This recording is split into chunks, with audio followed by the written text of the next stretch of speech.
Okay, Shavua Tov. Sure, Tov.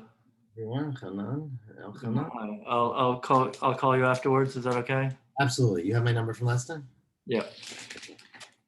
So let's get started. Today's daf is daf Vav, number 6 in a new Masechet Megilah, which we started in this past week. And so I don't exactly know where we got up to on Friday, but I'm going to start at the top line. Why not? It's a good place to start.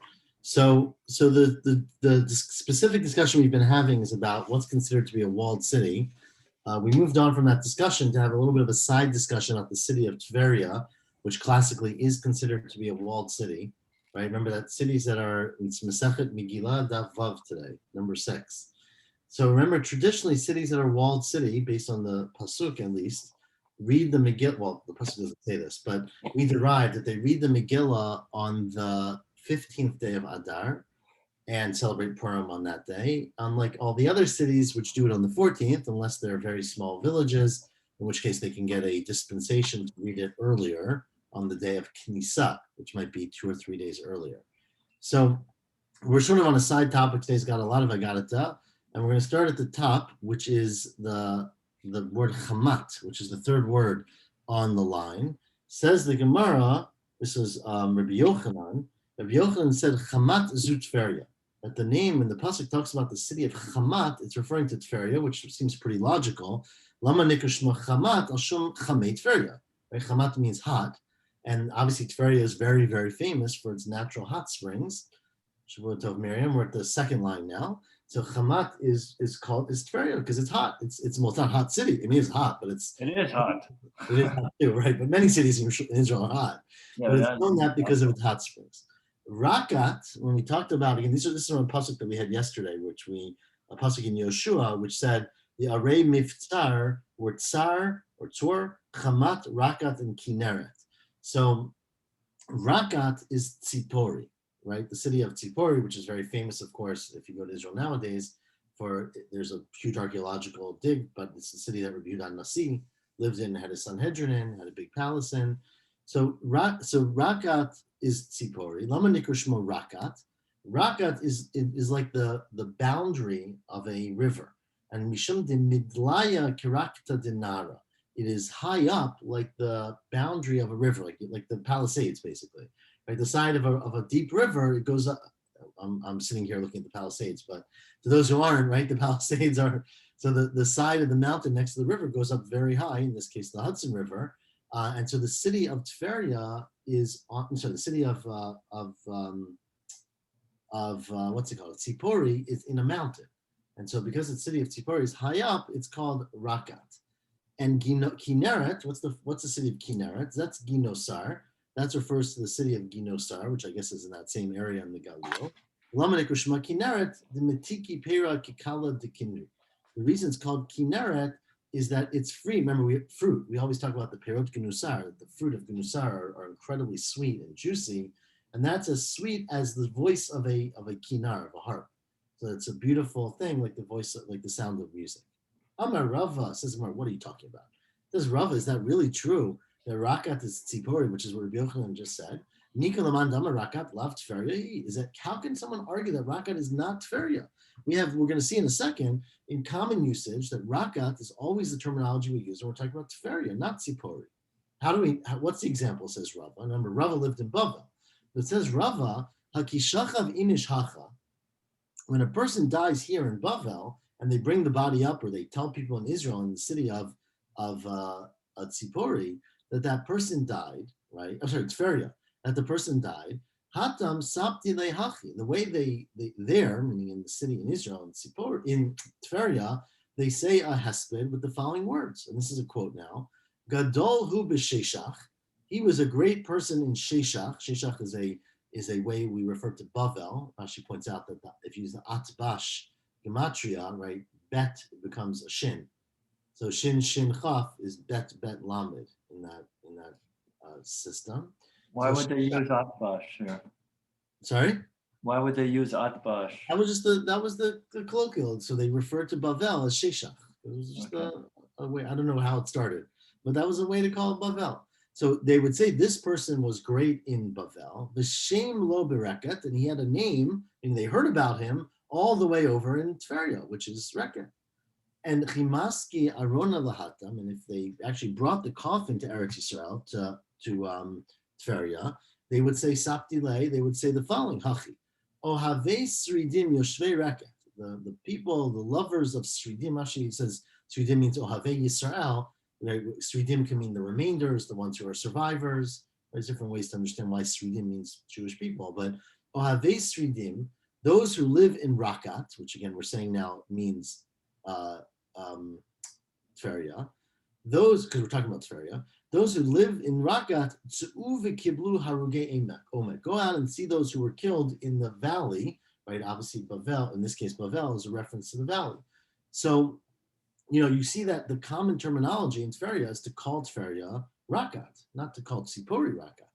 And Kinach Nafshe de Rabbi Zera, when Rabbi Zera died, Rabbi Zera had been born in Bavel, but he had made Aliyah when he was young, and he had lived most of his life in Israel, in the city of Tveria. So when Rabbi Zera died, Patach Alahu Safdana, right, this person who said a hesped, this professional mourner, said the following: Eretz Shinar Haravi Yalada, the land of Shinar, which is another reference to the land of Bavel, of the rivers, right? He was conceived and born there. Eretz Tzvi Gidla Shashu'el, the land of Tzvi, which is always a reference to Eretz Yisrael, the desirable land or the fast land, raised this amazing one. Oina la Amra Rakat. Now, woe is going to be said by the city of Rakat, Ki Avda Klim Chemdata, because it lost its most desirable person. But clearly, you see again, these are just statements that people make. But clearly, you see from common usage that Rakat is a reference to Tveria, not to Tzipori, which is what Rabbi Yochanan said. Ela Amar Rava says you're right. Let me read the whole, let me describe everything in the pasuk. Chamat is not Tveria, because we're going to say the word Rakat is Tveria, but Chamat is Chamei Garar. It's Chamei Garar. I've heard before that some people think this might be Chamei Gadar, right? Chamei Gadar, which is a place in Israel now where you can go and pay 20 shekel or 100 shekel and go in the hot springs. You have natural hot springs. It's just on the, I've been there actually. I've been there too, yeah. It's like on the southeastern side of the Kinneret. So the other side, basically across the Kinneret from Tveria, where Jordan is, right there.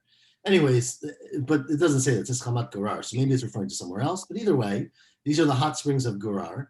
And Rakat is Tveria, which is what we just said in common use. The word Kinneret, we just said is Gnusar. V'lama nikushmo Rakat. So now why would Rakat, why would Kinneret, why would Tveria be called Rakat?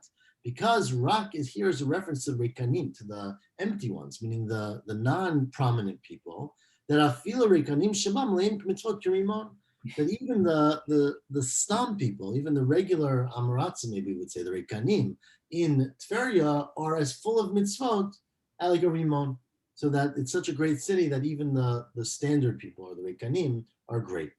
Rabbi Yirmiyah says, in fact, Rakat Shema, the name of the city is Rakat. Lama Nikushma Tveria. Tveria is the new name. Why is it called Tveria? Yoshevet b'tibura shel Eretz Yisrael. You have to have a very unique map of Eretz Yisrael to see this. But if you think of Eretz Yisrael, Tveria is in the center of Eretz Yisrael. Again, it depends on where your map starts. But I guess if your map starts in Beersheba and you go up to the Dan, I guess it's close to the center, right? It has to be this is a north-centric map of Eretz Yisrael, which of course was the Eretz Yisrael they had. They didn't, live in the desert, right? Even Beersheba, I don't know if anyone lived in, but anyways, that's what it says. It's a Tiburo shel Eretz Yisrael. You can imagine there are many Mefarshim that talk about this spiritually. That the center. This of course is the Galil and the Kabbalists, et cetera, et cetera. But literally it means the center, the Tibur. And Rabba Amar, Rakat Shmatz, it is Rakat, Lamanik Shmat Tveria, Shetova Riyata. The reason it's called Tveria, Tosfos here says that means it looks nice, it's beautiful, right? Tveria is full of gardens and vineyards and pardesim. And so Tveria, of all places, is called the city of Rakat was renamed as Tveria because it's a nutrikin, it's a conglomeration of Tov Riyata. It looks beautiful. And so, which is true, I think. So, I mean, there's many places you might be able to say that about, but Tveria is one of them. Amar Zeiri, says Zeira, Kitron ze Tzipori. When we talk about the city of Kitron in Tanakh, we're referring to Tzipori. Lama Nikra Shema Tzipori. Why do we call it Tzipori? Sheyoshevet Baroshar Kitzipor. Like we said earlier, Tzipori is famous for being on top of a mountain, so it's like a bird. It flies high like a bird. The Kitron Tzipori. Ask me 1 second. Slow down. Is Kitron really the city of Tzipori? But now we're going to go through a very convoluted shot here. But the question is going to be that Kitron was Bichalkosh Zvulunavi. We know, we're about to show you from a pasuk, that when Eretz Yisrael was divided, which of course is very enigmatic, right? We don't exactly know the division between the different shvatim in Eretz Yisrael. There's a lot of conflicting information. There's obviously not great borders given in the shoftim when it goes through, shevet by shevet. But it does say that Naphtali, if you recall, was on Naphtali was not Naphtali, Zvulun. Sorry, when we get to Naphtali, Zvulun was on the water, right? Zvulun classically was on the Chof of the Yam, right? It was on the Mediterranean, right? So, but it also says about Zvulun that now this is the pasuk in Shoftim, the Chdim, Zvulun lo horishet yoshvei Kitron. Zvulun did not conquer and get rid of the people who lived in Kitron, that yoshvei nehalol, okay, which is not our issue. But clearly you see that Zvulun had the city of Kitron, but they were unsuccessful in conquering it. Okay, so let's establish fact number 1. Zvulun, who we know is on the Mediterranean, has the property of the city of Kitron. Okay, now you're just told us that Kitron is Tzipori. However, Zvulun mitra'im amidotav habe. Zvulun complained about their measurements. How do we know that? Shenemer, it says in the story of Sisro, right, that Zvulun am charef nafsho lamut. It's the nation of Zvulun put their hearts out there to be killed because they ran after the war to conquer Sisro. And the pasuk continues and says, Mishum Naftali amromei sadeh, right? So we darshan now, this is a drasha, matam, why was Zvulun upset about sacrificing their lives? Mishum, the Naftali amromei sadeh. They saw that Naftali had these beautiful fields. So that when Zvulun chased after and participated in the war against Sisro, they ran out of their territory. They went to their neighboring city and they looked around and they were like, oh my gosh, these guys have it great over here. Naftali's got all these beautiful fields. Amar Zvulun lefnei Kadosh Baruch Hu. Zvulun, again, the nation or the tribe, right? The people of Zvulun said to Hashem, Ribono shel olam, la'achai, to my brother, to Naphtali, natatalam sadot ukramim. They've got these fields and these vineyards, these beautiful crops. I got a bunch of mountains, right? Because it is true that if you go to the Mediterranean in the area of Carmiel and Haifa and those, there's a lot of mountains, right? The mountains are right there, right? They're like a kilometer away or less than a kilometer from well, in some places than the ocean. So I just have mountains. To my brothers in Naphtali, you gave them many open lands. I have all these streams and all these little rivers that come down from the mountains, but you can't plant anything in the stream. Amar lo, so Hashem said to Zvulun in the whatever it's saying, Kulam tzrichim lecha idei chilazon. Sure, you don't have a lot of land. Your property is it's not good for planting, but everybody's going to need you because on your in your yam, right, in the Yam HaTichon, in the Mediterranean, you're going to harvest the chilazon. The chilazon, which is the very famous dye that was incredibly rich and popular and needed for tzitzit and needed for other sort of religious things. Everyone's going to need you.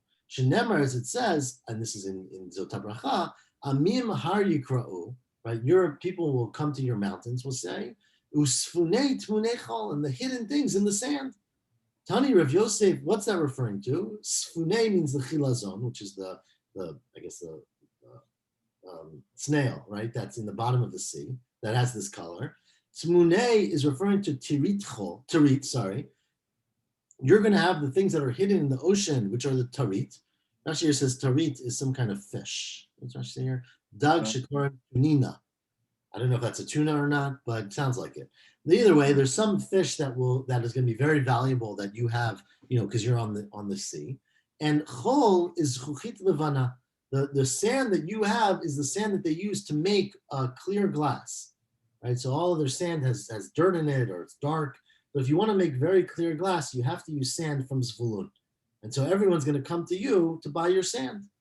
So that's what Hashem said to them, that look, you guys, although you don't have land that's as good as Naphtali, you don't have the open spaces, you have all these other precious things from the water.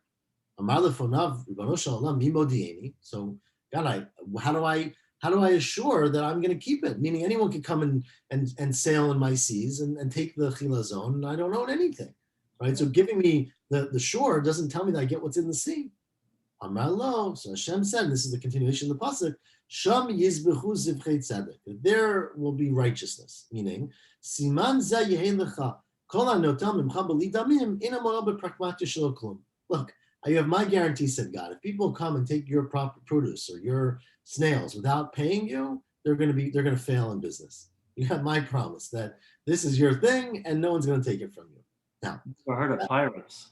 well, so this is now the question here is, right? So this whole story was told to tell us, not because we want to know right now about where Zvulun and Naphtali are, but Zvulun is complaining that I have terrible land, right?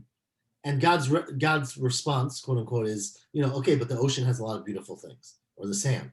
But if Zvulun has the city of Kitron, and Kitron is Tzipori, how could you ever complain? Tzipori is the most beautiful place in the land of Israel.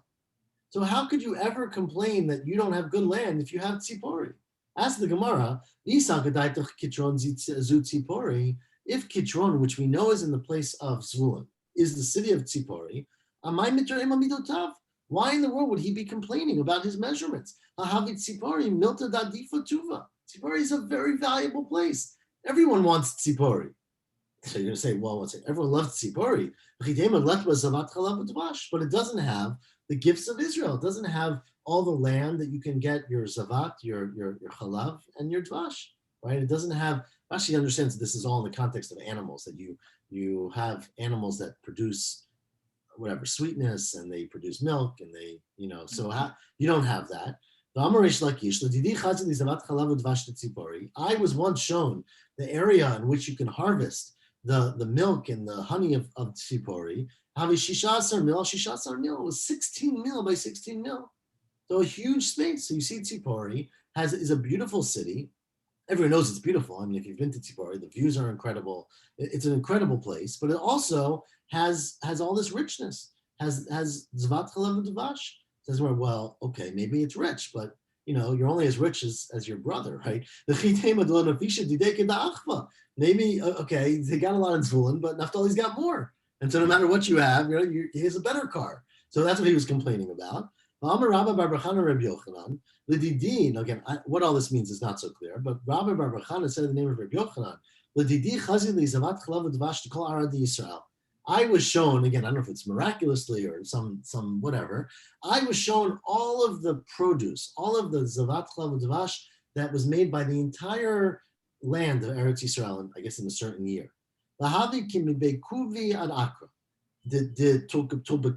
It was from the amount of space from a place called Beikubi to the port of Tulbakani, which is Esrin v'tartin parsi urka, 22 parsa long, uputya, and its width was shita parsi, was 6 parsa. So 22 by 6 parsa was all of the produce of Eretz Yisrael. Again, what exactly that means, but that's the amount of cubic space, right? Or cubic, or I guess volume. Well, it is volume, but I think this might be two-dimensional. So the area is 22 by 6 parsa. Now, we just said that that Tzipori was 16 by 16 mil, which is 4 by 4, right? A mil is 4 mil in a parsa. So 4 by 4 was Zavulun. So basically, they had the appropriate part, right? Meaning they had their portion of Eretz Yisrael. So why were they complaining? Says the Gemara, well, it's true that they definitely had a beautiful place, right? But still, they were jealous because no matter how good you have it, there's something very nice about having fields and about having vineyards and orchards, right? So no matter how rich they were living on the sea and getting all their harvest, they were jealous that they didn't have, like Naphtali, they didn't have these beautiful fields. Right? They said Naphtali, not that they're richer than us, sure, we get plenty of money, said Zvulun, but we don't have these beautiful flat fields. We live in the mountains. And it's true, they were complaining that they didn't have quite the same measurements. Amar Rabbi Avo, says Rabbi Avo, while we're on the topic of Ekron, right? The pasuk says in Tzfanya that Ekron te'aker, that the city of Ekron will be uprooted. What is the city of Ekron? Zu Kesari, Bat Edom. This is the city, I think it's Caesarea, would probably be what it is, but it's a little bit earlier, right? This is Caesarea, which is made by the nation of Edom. Shehi Yoshevet Bein Achulot. It sits between the sand, meaning between sand dunes, which Caesarea does. Vihi Haita Yated Tkua Yisrael B'mei Yevanim. It was a thorn, right, like a peg, stuck against Bnei Yisrael in the days of the Yevanim, against a little bit before the Romans, but there was a city built there, again, it had this name, that was a constant threat to the Jewish people because they lived in, I guess, Yerushalayim and in the hills, but that the Greeks always had a garrison and a city in this place called Caesarea, which we call Ekron. When Hanukkah happened, and Beit Chashmonai was successful and they overtook and they defeated the Greeks, they took it over and they called it the stockade of Shir. It's not clear why Shir. On the left, he has a girsa of Tzur, maybe. Either way, that's what they called the city. Amar Reb Yossi Bar Chanina, my dichtiv. What does it mean when it says in the following pasuk in Zechariah, Hasiroti damav mipiv, I will take your blood from his mouth, ushkutzav mi bein shinav, and your things, your shikuts, your disgusting things from between his teeth. V'nishar gamhu lelohenu, and you will have something left. It will be left for your God. What is that referring to? Hasiroti damav mipiv, I will take your blood from their mouth, means zebeit bamya, or others have there's different gears. But either way, it's referring to Beit Avodah Zarah, right? Beit Karya, some say Pshelahem, that I will uproot their Avodah Zarah of the nations. Ushkutzavi bein shinav, I'll take the disgusting things from your teeth. Zeh Beit Gal Yishalem, which is another term for Avodah Zarah. Of Nishar Gamhu Lelohenu, what will I leave behind? Elu batei knisiot batei midrashiyot shebe'edom. So that the Nevuah of Zechariah is that I will destroy their Avodah Zarah, but I'll leave behind the beautiful buildings in Edom, in this case, in Rome, that are used to worship Hashem. So I won't destroy them completely. I'll destroy the things that are used for Avodah Zarah. And continues the pasuk in Zechariah, Haya ka'aluf beYehuda. This is why we're quoting this. The Ekron kivusi, right? You will be great in Yehuda, and Ekron, the city of Ekron, which we just said is Caesarea, right, will be ki Yevusi. Remember, Yevusi is always termed for Yerushalayim, right? It's called the city of Yevus, right? So Ekron will be like Yerushalayim. What is that referring to? Elu tartiot or karkisiot sheba Edom. This is referring to all the theaters and majestic buildings and castles in Rome, or Edom, which is, we use Rome, but it obviously means a much bigger area. Shatidin sarei Yehuda lomon b'hem Torah b'rabim. You're going to take over it'll be like Yerushalayim, basically, meaning the great cities and warrior places and castles and theaters and everything of the Roman group of the Edom will be turned into places that are used to worship Hashem, like Yerushalayim. Amar Reb Yitzchak l'shem zeh pamyas ikron te'aker, right? That when it says Lashem, it says, is Pamyas. And when it says Ekron Te'aker, that's referring to Kesari Bat Edom. This is referring to the city of Kesari, which is some kind of, again, Caesar city in Edom. Shehi Haitam Metropolin Shemalachim. It was sort of the village, the grand city that was used by kings. And what does it mean it was used by kings? So Ikad Amri Demarbi Bamalchi. Some say that was where the Melachim were born, meaning that I guess all the aristocrats would go there and live there, and that was where all the kings came from. Some say that that's where they appointed kings from, meaning they had the best education and the best environment, so that the kings came from that environment. But the bottom line is, says Rabbi Yitzchak, Kisari Yerushalayim, that this pasuk that says basically Ekron ki Yevusi, right, meaning you have the city of the Romans and Yevusi, which is Yerushalayim, those basically are held up as sort of a dualism.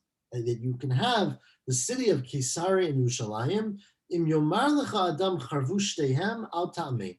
If someone tells you that they're both destroyed, do not believe them. Meaning it's either the Jews or the Western, well, not Western world, but the Roman world. They can't both be destroyed. if someone tells you Yashvu Shteihem, that they're both populated, al ta'amin, don't believe them.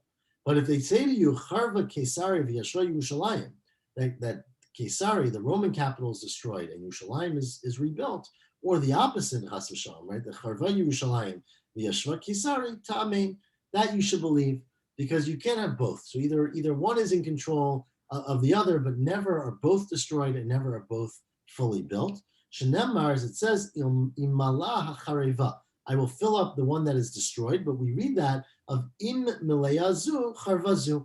One is full and one is destroyed, and that's always the case. There's diametric poles of power, and either you have one or you have the other, and you never have both. So if one is built, if one is full, the other is destroyed. And im mileyazu charevazu. If this one is full, the other one is destroyed.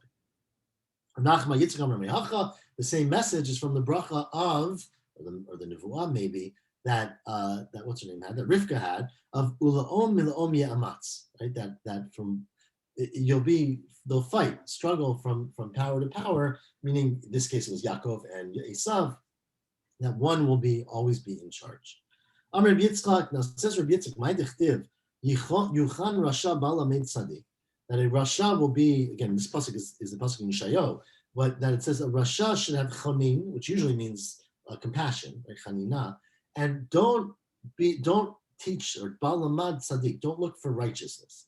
Amr Yitzchak, says Rabbi Yitzchak, this is referring to our forefather Yitzchak, who said Lifnei HaKadosh Baruch Hu, Ribono Sha'olam yuchan Esav. God had, this is a very, very Gemara take on the whole story. Yitzchak is advocating for his son Esav. And Yitzchak says to Hashem, you should have compassion on Esav. Okay? He's not such a bad guy. Or give him a bracha. So Amarlo, so God says back to Yitzchak, Rashahu. What do you mean? He's evil. You can't have compassion on Esav. So Amarlo, so Yitzchak says back to Hashem, Baal Lamed Sadek, there's no righteousness that you can find for him. There's nothing good about Esav. Amarlo, so Hashem says, and this is the end of the same pasuk, Be'eretz nichochot ya'ul. In the eretz of nichochot, he will destroy. When you refer eretz nichochot, literally means the land in which you're present. But it could mean God's present or people are present. But the land of presence, which is the another terminology for Eretz Yisrael, Esav will destroy that land, right? So Hashem tells Yitzchak that one day Esav is going to destroy Eretz Yisrael. Amarlo, so Yitzchak's response is, in King Bal Yareh Ga'avat Hashem. Then he should not see the greatness of Hashem. So that Yitzchak started off pleading for his son Esav, but when he heard that Esav was going to destroy Hashem told him he was going to destroy Eretz Yisrael. He gave in and said, don't share with him. Amr Yitzchak, another pasuk, my dichtiv, al titen Hashem ave rasha zamamo, al tafek yeromo sela. Pasuk is in Tehillim. Don't give to Russia, don't give them eternal time. Amr Yaakov Kadosh Baruch Hu. The same kind of idea that Yaakov said to Hashem, Ribono shel olam, al titen le'esav harashat tavat libo. Right? Don't zimamo. Don't give Esav harasha, tavat libo. Don't give Esav what he desires. Zimamo al tafek, which means don't release the reins on him. That is referring to Zu Germania Shel Adom. This is referring to Germania, which the Gra sometimes changes to Germania, right, with a nun, sounds like Germany. This is referring to, Rashi says it's just a sub army within Edom, right? So one of the Roman tribes, Germania. Don't release them. Don't take the reins off of them. Because if you let Germania get free, if you let them, get out of control, then they will destroy the entire world. And in fact, Amr Rabbi Chamer Bar Chanina, there's 300 fights going on. Ketir Taga, meaning people who start fights that go on, probably means generals, right? So 300 troops or legions or something in Germania. There's 365. Rashi's Marzavni are like which is like not a general, like an official, right? So people in charge. There's 365 princes, let's call them, right, in Edom, and so where am I? Ika Beromi. Every day they start fighting with each other. the soldiers fight with the princes, and they, every day there's some political intrigue, and they kill each other. Mikto chad minayo, they kill one of them. Mitradi l'ukmi malka, they're too busy fighting internally to set up a king. But God forbid, should they ever get over their internal struggles and they set up a kingdom that unifies them, then unfortunately they'll be so powerful that they can go out and destroy the world. Okay, that's what the Gemara is referring to. Obviously, everyone has seen into this, the meaning between Germania and Rome and Germany, etc. Amr Rabbi Yitzchak, says Rabbi Yitzchak, this is just another statement from Rabbi Yitzchak. If a person says to you, I worked really hard to understand something and I did not achieve success. I was not successful, right? Al ta'min, don't believe them. Because if you work hard, you're going to achieve in understanding. If they say to you, lo yagati, I didn't put any effort in, umatzati, and I understood it completely, al ta'min, don't believe them. Because if you don't put any effort in and you think you understood it, you clearly didn't understand it. If they say to you, yagati, umatzati, ta'min, I worked hard and I understood it, then you should believe them, right? Because that goes along with it. But how do you mean they be divrei Torah? That's only referring to divrei Torah. When you're talking about business, everybody knows some people just get really lucky, right? You can, or work really hard and fail, right? It's definitely not predictable. You can get really lucky. You buy the tulips at the right time, right? Or the wrong time, you buy the stock at the right time. Then siyatuhu min shamaya. It's not based necessarily on effort. It's based on luck or help from Hashem. But l'divrei Torah also, when we say this about Torah, lo amar ali chedude, we're talking about chedude, which means diving into it, right? Delving into the depth of it and understanding it. Avala ukmei girsa, to memorize it and to know what you're talking about, that also siyatim in shemai, that's also, it's really not predictable, right? Some people read it 20 times and it doesn't sink in, and some people read it once and it sinks in. So it's not, you need help from Hashem, but you can do your effort, but you definitely can't predict that for sure you're going to get it if you work hard. Amar Rabbi Yitzchak, another statement of Rabbi Yitzchak, Imra'ita Rasha, Shasham Misacheket. Well, if you see an evil person who's winning, right? They seem to be successful in business and life and politics. Al titkarebo, don't start up with them. Shenemar al titchar b'mreim, don't fight with those who are ra, those who are evil. Oh, not only that, says Rabbi Yitzchak, they're going to be successful. I mean, if for whatever reason, we don't know why, sometimes they're evil people who are, they get all the cards. So they're going to be successful. Don't start up with them. Shenemar yachilu drachav b'chol eit. The Pasuk in says their pathways will be successful at all times. And furthermore, they're going to defeat you in justice, in court. That the mishpat will go their way. They're also going to see their enemies be destroyed. All those who start up with them will be deflated. But so says Rabbi Yitzchak, if even if you're right, if you see that your enemies or the Russia is being, getting a lot of success, don't start up with them. Says more, is that true? Is that what he said? Yeah. Is that true? Rabbi Yochanan quoted Rabbi Shimon ben Yochai as saying, you're allowed to start up with Rishonim in this world. Shenemar, Ozvei Torah, those who reject the Torah, Yahalalu Rasha, they are praised by Rishonim, and Shomrei Torah Yitgarubam. Says the Mishnah, those who keep Torah should fight against them. So, and furthermore, you're allowed to fight against Rishaim. You can start up with people even in this world. And someone's going to whisper in your ear, what about the pasuk in Tehillim, which says, Al titachar b'mireim. Don't fight those who are rav. Don't be jealous of those who, which jealous means also to fight against those who do evil. That's Misha Libonuk Fall Marking. That's someone whose heart is not, you're not sure, you're not confident in your beliefs. Ella al titchar b'mreim. What that means is don't liot b'mreim. Don't be evil.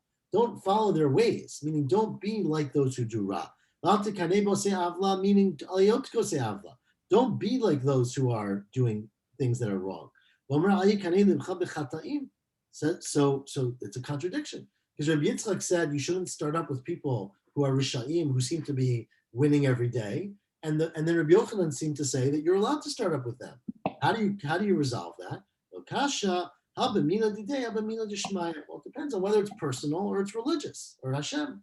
Right? If it's personal, don't start up. right? If your neighbor, whatever, is wrong about stealing your property, but seems to be winning every day, don't start up with them. But if it's al mili dishmai, if it's about something with Torah or with religion, then you can start up with them. By Damer, some say, they're both referring to your own things. It depends on how righteous you are, right? You might be better than them, but you're not that great. In which case, it's not a good idea to start up. But if you're a true tzaddik gamor, then you could start up with them. It says in Chavakuk, Lama tabit bogdim, right? Why do you pay attention to the rebellious ones? Tacharish, you're silent, right? This is a claim against God. Bibala rasha tzaddik mimenu. When a rasha swallows up and defeats those who are more righteous than them. What do you mean more righteous than them? Says the Gemara, the point there is a rasha can only defeat someone who's more righteous than them, but not someone who's purely righteous, right? So tzaddik mimenu boleya. They can swallow up and defeat someone who's more righteous than them. But tzaddik gamor ina boleya. If it's a tzaddik gamor, then they cannot defeat them. And the third answer is that although usually you're allowed to start up and fight against a rasha, when they're really winning, right? When sha'am misacheket lo, when they seem to have all the cards are falling in their favor, then that's a very bad time. Don't start up with them. So even if you're right, you have to be sensitive to the reality of what's going on in the world and be smart. Amar Ula, one last statement before we get to the next Mishnah about Rome or Italia. Italia shel Yavan, the city or the Italia, we thought of Italy, of course, of Yavan, Zekrach Gadol shel Romi. This is the chief city of the Romans. And Havitlatmi Parsa, Tlatmi Parsa. It's 300 parsa by 300 parsa, which is a very big area. V'yeshba shin samachay shvakim. It has 365 marketplaces. Kiminyanya motachama, like every day of the solar year. The katan shebekulum shalmachay ofotave, and the smallest one is the one of selling chickens, right, or ofot, the birds. I don't know if there's a word for that, but the people who sell birds. And it's 16 mil by 16 mil, 16, but which is very big. Umelech soed b'chol yom, and the king sits. And so the way Rashi understands this is, I think Rashi is that the king basically goes to one shuk every day and takes, from that shuk, they take their sustenance from that. B'chol yom, ve'achad mehem, right, in one of them. V'hadarba. Now, if you live in this city, right, then you get royal benefits. Even if you weren't born there, you get basic income from the king. It's both ways, right? Did I read them both? If you live there, hadarba afbisheno noladba notal prasim betamelech, and those who are noladba afbisheno darba. If you were born there, even if you move somewhere else, you still get your money from the government. And there's 3,000 bathhouses in this city. 500 smokestacks, which was a very rich thing, right? Because most of the time you had smoke coming into your house. So to have a smokestack that goes above the wall and where the smoke goes up is a great thing. And Sadu Tzido Echad Yam, one side is the sea. Tzido Echad Harim, one side is the mountains, Ugvaot. Tzido Echad Mechitza Shel Barzel, one side has a iron wall, Great Wall of Rome. V'tzido echad chusit u'mitzula. And one side is traps and like swampland. So that it was built in such a way that there were natural defenses, except for the one side which they built up, and this was incredibly secure and masterful city. Okay, anyways, a lot of Agadata about Rome, and you can talk more about it. But let's keep going because these are very long dapim. And we'll learn a little bit more from the next sugya. Says the Mishnah, what if you are karuat Megilah ba'adar Rishon? You read the Megillah on the 14th day of Adar. It turns out, though, that this is Adar Rishon, because then they make a leap month, right? Nit Abra afterwards, Nit Abra Shana, they make it a leap year and they add a second Adar. Says the Mishnah, Koreno to Adar Sheni. You have to read the Megillah again in Adar Sheni. And because Ein Bein Adar Rishon Adar Sheni, there's no difference in mitzvot between Adar Rishon and Sheni, El Kriyata Megillah, Umatanot Levyonim. Except for these two things, reading the Megillah, which has to happen in Adar Sheni, and Matanot Levyonim. We're going to obviously discuss because there's more to it. Very relevant this year, where there's an Adar Sheni. Says the Gemara, is that true? Hali Inyan Seder Parshiot, what you're implying is, is that in regards to the Parshiot, meaning Zachar and Shkalim and Para and Achodesh, then Zev is Shavim. You can do it either month. Meaning you can read Parshat Shkalim before Rosh Chodesh Adar Rishon or before Rosh Chodesh Adar Sheni. You don't have to repeat it. Is that true? Right? Mani Matnitin. So then who's the author of our Mishnah? Lo Tanakama, Lo Rabbi Eliezer Rabbi Yossi, Lo Reb Shimon Gamliel. It's none of the three Tanaim, the Tanya. There's a Tosefta, which we're going to quote now, which says the following. Karuet Megillah ba'Adar Rishon. Let's say, just like our Mishnah, you read the Megillah in the first Adar, and then it's Abra Shana, and then they make it a leap year. Says the Braita, Korin Oto ba'Adar Sheni. You should read it again in Adar Sheni. You're not Yotze. Shekom mitzvot shnahagot b'Sheni, nahagot b'Rishon. Anything that you have to do in Adar Sheni, you also do in Adar Rishon, meaning you can fulfill the mitzvah by doing it in Adar Rishon, chutz mi mikra Megillah, with one exception. The Megillah is something that you cannot do in Adar Sheni, in Adar Rishon. And if you do it in Adar Rishon, you're not Yotze. You have to do it again in Adar Sheni.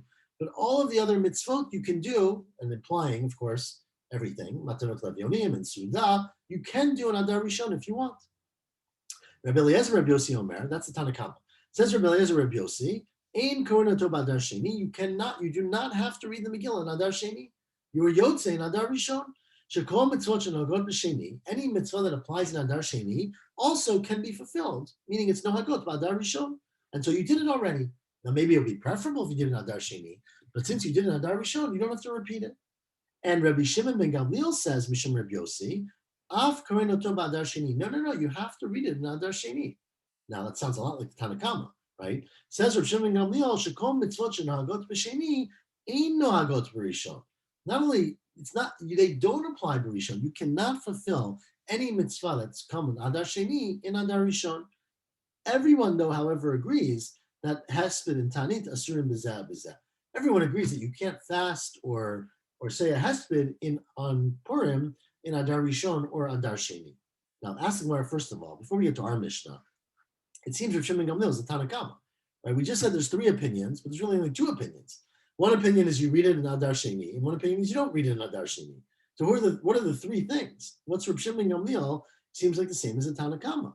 So says Rav Papa on this Braita, Seder Parshiot Ika Beinayo. The difference between them is not the Megillah. They both agree that you have to read the Megillah again in Adar Sheni. The difference between them is what about the four Parshiot, right? Do you have to read the four Parshiot again in Adar Sheni? Tanakama Savar L'Tchatchila B'Sheni. That in fact you're supposed to do it in Adar Sheni, but I Avid Barishon Avad. If you do any mitzvah, including the reading of the Parshiot, you're supposed to do it in Adar Sheni. But if you do it in Adar Rishon, it's good, and you don't have to repeat it, except Bami Mikra Megillah, with the one exception of Mikra Megillah, Dafal Gav the Karu Rishon. Even if you already read it in Adar Rishon, you have to be Karu B'Sheni. But then Rabbi Eliezer Rabbi Yossi comes along to say, I don't agree with any of that. Afilo Mikra Megillah. Even reading the Megillah, the Chatchila B'Rishon, you should read it in Adar Rishon. You got it all wrong. We want to observe Adar. You should not read Adar Sheni. Adar Sheni is an extra month, but it's not the month where you do Purim, which obviously is not how we paskin. And Rabbi Shimon ben Gamliel comes along to say, Savar, that Afilu Seder Parshiot, even the Parshiot, right? I Karo B'Rishon Karo B'Sheni. Even if you read it in Adar Rishon, you should read it in Adar Sheni. So Rabbi Shimon ben Gamliel is adding to the Tanakama by saying, not only does the Megillah have to be read again, but the Arba Parshiot also have to be read again in Adar Sheni. So those are the three opinions. Now come back to our Mishnah. So our Mishnah, money, right? Who is our Mishnah? I Tanakama Kashim Matanot. If it's a Tanakama, Tanakama said the only thing you have to do in Adar Sheni is the Megillah. Our Mishnah said you have to do two things, Megillah and Matanot Levionim. So if it's a Tanakama, then Matanot don't make any sense. Rabbi Eliezer Rabbi Yossi, then everything doesn't make sense because Rabbi Eliezer Rabbi Yossi says you should do it in Adar Rishon. So Kashi Nami Mikra Megillah.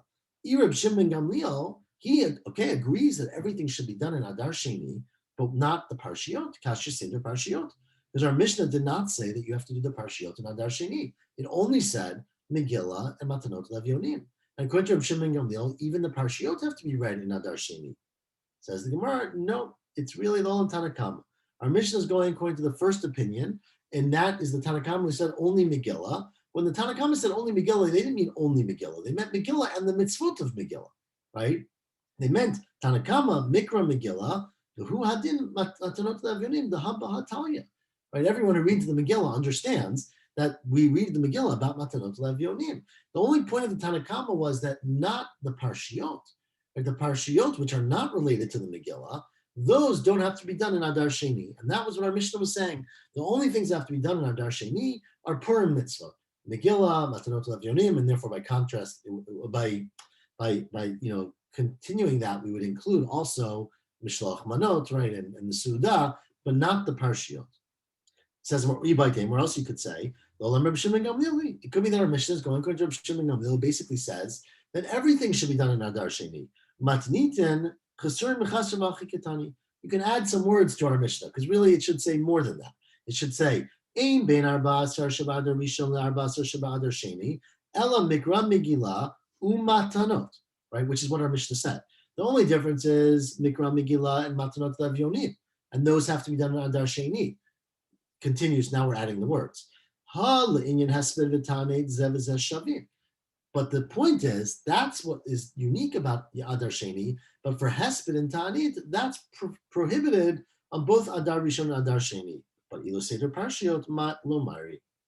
But we're not referring to Seder Parshiot. That's not something we're getting into, and that's not something that is involved. And I guess we should stop here. You want to read a little bit more? Miriam, what's your vote?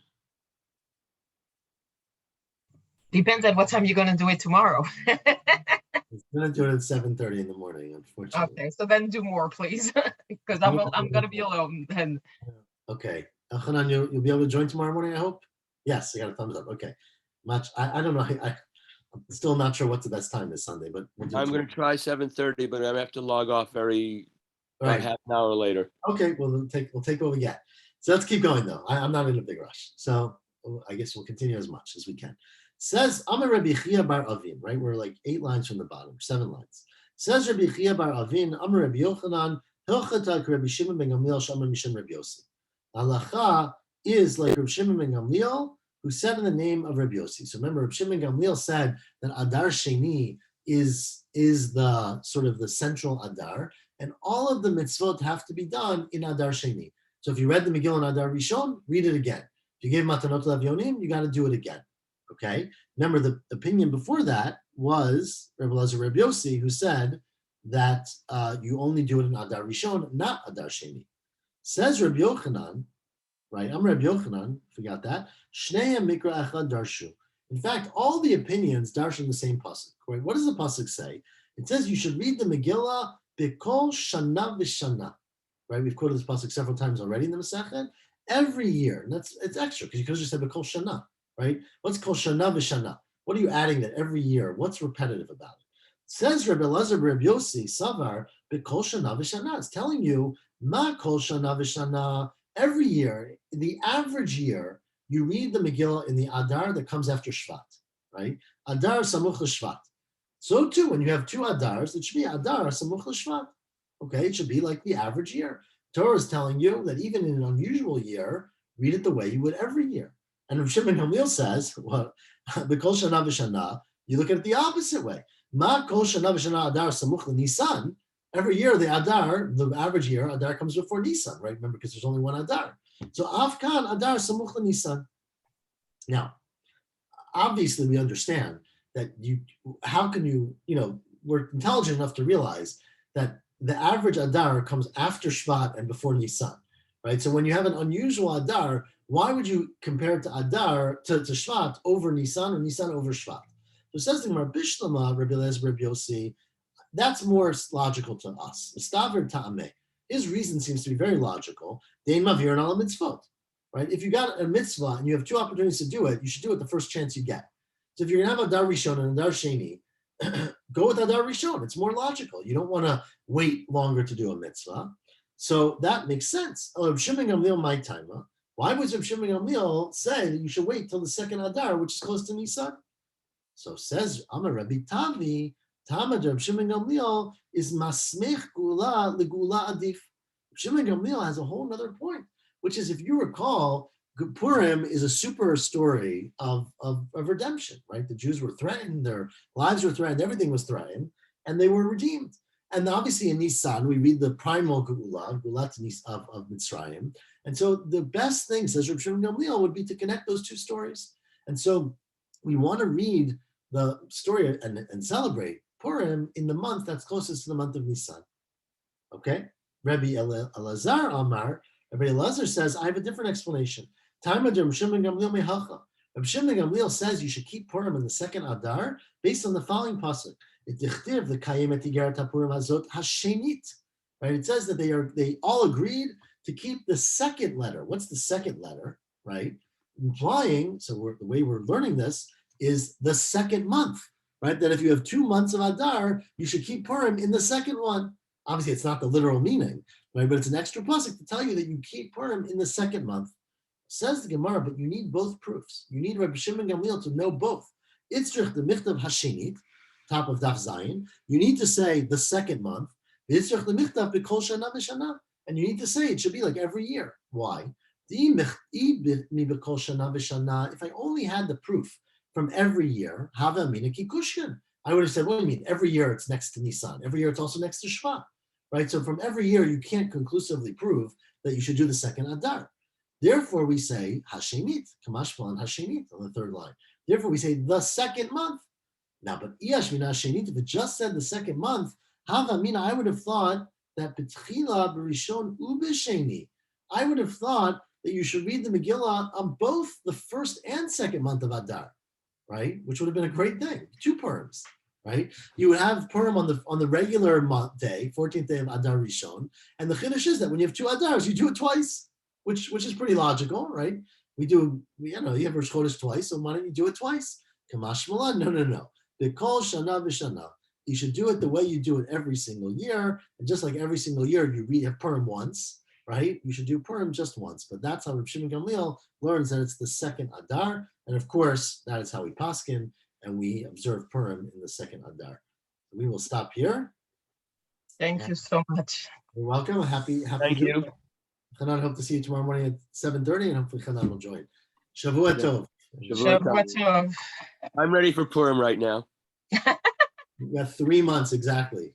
You're Darn. Bediuk? Well, today is a full moon. Yeah, it's 15th. Today's the 15th. I think. Right. Okay. Shabbat. So yeah, it seems like a very long time till Purim. But Yeah, it will Shavua be there before we remember. okay, Shavua Tov. How was your party last week? It was good. It was very nice. It was very full house. Now with COVID rising, I don't think we're having more parties, but I know. Is that going to continue going up? It's made, I don't know. My daughter is a teacher. She said every day there's more cases in her school. No, the cases are going up like crazy. I think there's no question. The question is, will the hospitals go up? Are they going to be as deadly and as overwhelming? And it's just a lot of cases. If cases go up by 5 times, it's going to be terrible. So they're doing double masking and 95s again. They're introducing all the new things. Oh, really? Yeah. Boosters. Okay. It's coming back. We'll see. I hope it's short-lived, but who knows? Shavua Tov. Thank you. Shavua Tov.